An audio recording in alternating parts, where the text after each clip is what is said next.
Netflix tá com a adaptação do Stephen King. E pessoal, no vídeo de hoje a gente vai fazer a análise do filme Jogo Perigoso, que tá disponível na Netflix. É mais uma adaptação das obras de Stephen King que a Netflix fez. Então, se você gosta desse tipo de conteúdo e se você gosta de Stephen King, já aproveita e se inscreve aqui no canal e clica no sininho para receber notificação de quando tiver um vídeo novo aqui no canal. O título na realidade é Geralt's Game, que foi lançado em 1992. Gente, eu estava nascendo quando esse livro foi escrito, mas aqui no Brasil ele só veio nos anos 2000. Esse filme é dirigido por Mike Flanagan, que fez Ouija 2 e também O Sonho da Morte. Ou seja, filmes do gênero de terror, que é justamente a classificação desse. Ele é um terror, thriller, tem gente que tá chamando de terror psicológico, mas eu confesso que eu não fiquei tão impressionada assim. O filme ele tem 1h40, apesar de parecer que tem um pouquinho mais quando eu assisti, mas ele faz bastante jus ao livro. Vocês vão entender ao longo dessa análise aqui. O filme conta a história de um casal que vai pra sua casa do lago no final de semana pra tentar salvar o casamento. E aí o marido dela leva umas algemas pra dar uma pimentada aí na relação, fazer umas coisas diferentes, e ele acaba tomando um Viagra também. Ele quer fazer um lance meio fantasioso, como se não fosse uma marido dela,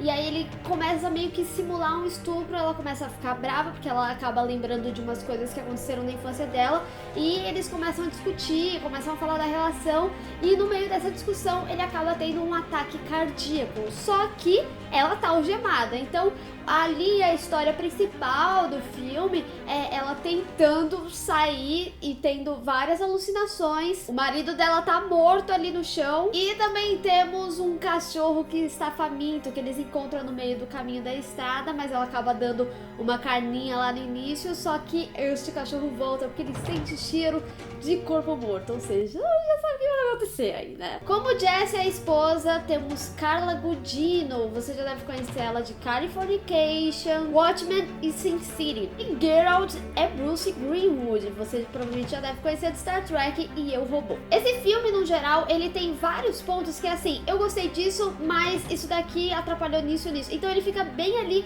em cima do muro, sabe? Ele não é nem um filme muito bom, também não é um filme muito ruim. Que ele logo no início já te situa de como que vai ser a história, mostra que é um casal que tem problema, que quer ajeitar as coisas. Ele é um filme legal de você assistir, mas, por exemplo, eu acho que tem alguns momentos que ele acaba se explicando demais, sabe? Às vezes, no subjetivo, você já entende o que aconteceu, mas aí ele vai lá depois e explica o que você já tinha entendido, e aí ficou too much. E daí, conforme o tempo vai passando, que ela tá presa há muito tempo, tá ficando desidratada, não tem água, ela começa a ter algumas alucinações, e na própria alucinação ela fala assim: ah, você está com uma alucinação, porque você está há muito tempo aí. Entende? Esse é o lance do se explicar demais. E mesmo assim, eu acho que você tem como trabalhar isso de forma mais surrealista, no delírio mesmo. Eu acho que essa atriz, ela é muito boa, e eles conseguiriam ter feito um lance sem precisar visualizar em que ela tava conversando com Geralt e com ela mesma. Por exemplo, quando alguém tá imaginando coisa, poderia fazer ela conversando com ela mesma, e tipo, a voz da mente dela seria tipo Geralt, e ela falando pra fora, assim, seria ela mesma. Isso é uma coisa muito legal que eles acabaram trabalhando também, porque a gente se cobra muito, né? Isso pode ser, você não precisa estar alucinando pra se cobrar muito, mas a gente tem discussões internas que geralmente a gente não fala pras pessoas que a gente tem. Você acaba fazendo meio que o anjinho e o diabinho, geralmente, e isso ficou legal ser interpretado dessa forma, principalmente numa situação que tava bem complicada ali pra ela. Mas eu acho que eles poderiam ter trabalhado melhor esse lance da loucura dela, de deixar um tom mais pesado. Inclusive, é até por isso que eu não acho que é terror psicológico, porque o terror psicológico é um lance que sua mente, ela não tá entendendo o que está acontecendo, mas a mensagem é entregue. Então, quando você visualiza isso, pra mim não tem terror, ele tá mostrando o que tá acontecendo pra mim. E isso se inclui também nos efeitos. Cara, os efeitos são bem ruins, são poucos momentos que usam, que na realidade é pro The Space Boy. Teve um momento lá que eles fizeram um efeito que era tipo Death Note, cara. Eu achei que foi muito mal feito isso. Assim, não chega a ser tão mal feito quanto o Nevoeiro, os efeitos do Nevoeiro, mas também não é bom. Eu acho que esse filme teria sido muito mais interessante e muito mais pesado e de fato um terror psicológico se eles tivessem trabalhado mais com surrealismo. O surrealismo é uma coisa que é trabalhada no cinema há muito tempo e os surrealistas acreditavam que você podia trabalhar com imagens surpreendentes e queria chocar o público e tudo mais, só que eles começaram depois de um tempo a trabalhar de uma forma mais freudiana, em que pegava os sonhos das pessoas, que tem também ali a exploração de desejo reprimido, junto com uma ironia submersiva, que isso ajuda com que o público se confunda, sabe? Então ele parece que é um filme que ele não se entrega totalmente, e o mais engraçado é que ele é um filme barato. Eu não sei em números quanto que foi essa gravação, não sei se foi uma gravação super faturada, mas assim, é simples, é uma locação que provavelmente até as imagens do flashback foram usadas na mesma casa, só que com disposição diferente, do quarto da garota quando ela era criança e tudo mais. E é por isso que eu falo que ele é um filme que fica meio em cima do muro, que não é muito bom nem muito ruim. Tipo,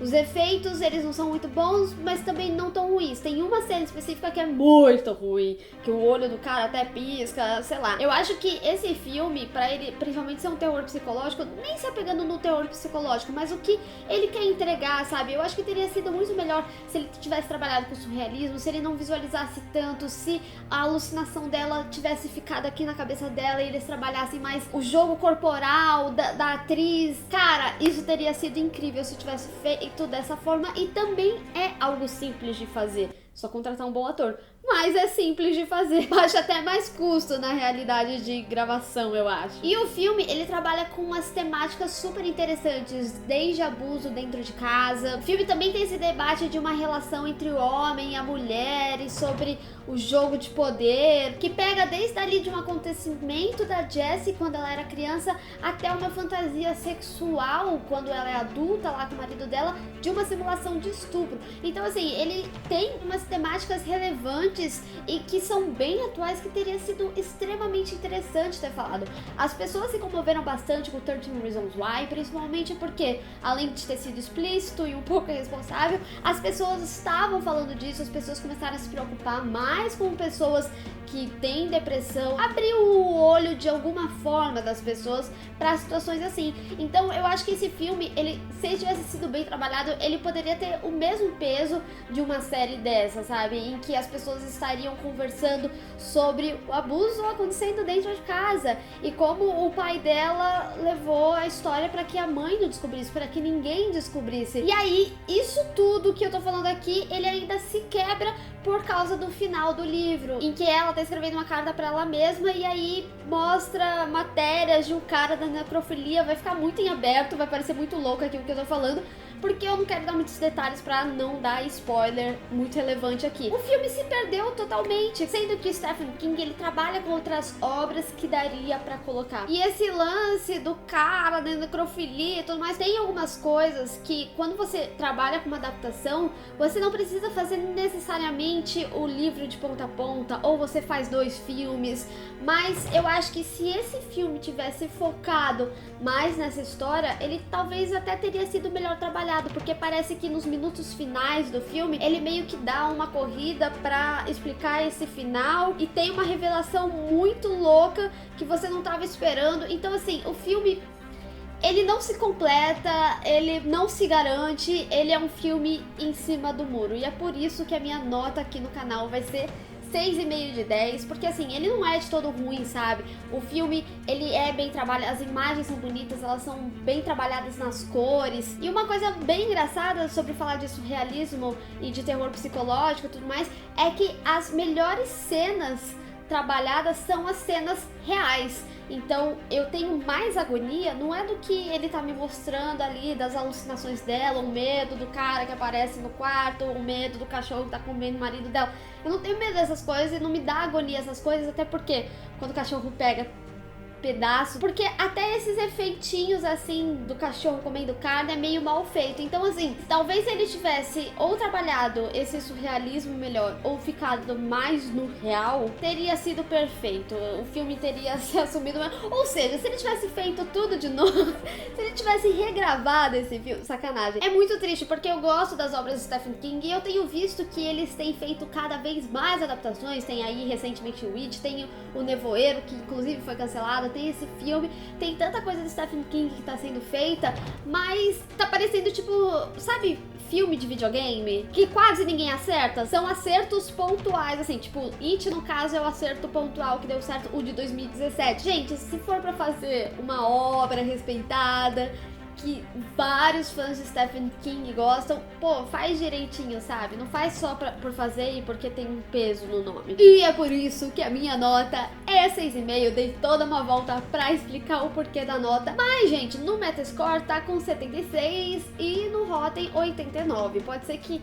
eu não tenha sentido tão bem representada, porque é uma nota boa, você parar pra ver, mas eu realmente não gostei tanto do filme quanto eu queria ter gostado. Bem, pessoal, espero que vocês tenham gostado desse vídeo. Desculpa se eu não supri suas expectativas aqui na minha análise, mas infelizmente é difícil, né, eu dar uma nota baixa. Eu acho que vale a pena, às vezes, ter um filme aqui com nota baixa. Então, se você gostou dessa análise, se você concorda ou não concorda, deixa aqui nos comentários também, entendeu, gente? A gente tá aqui pra discutir, não me xingue, vamos discutir numa boa. Mas se você gostou, deixa aí o seu gostei e também compartilha nas redes sociais, inclusive me segue lá e clica no sininho aqui no canal, se inscrevendo no canal pra receber notificação de quando tiver um vídeo novo como esse. Tá rolando especial de Stranger Things aqui no canal, não perca as segundas-feiras. Até o próximo vídeo, tchau!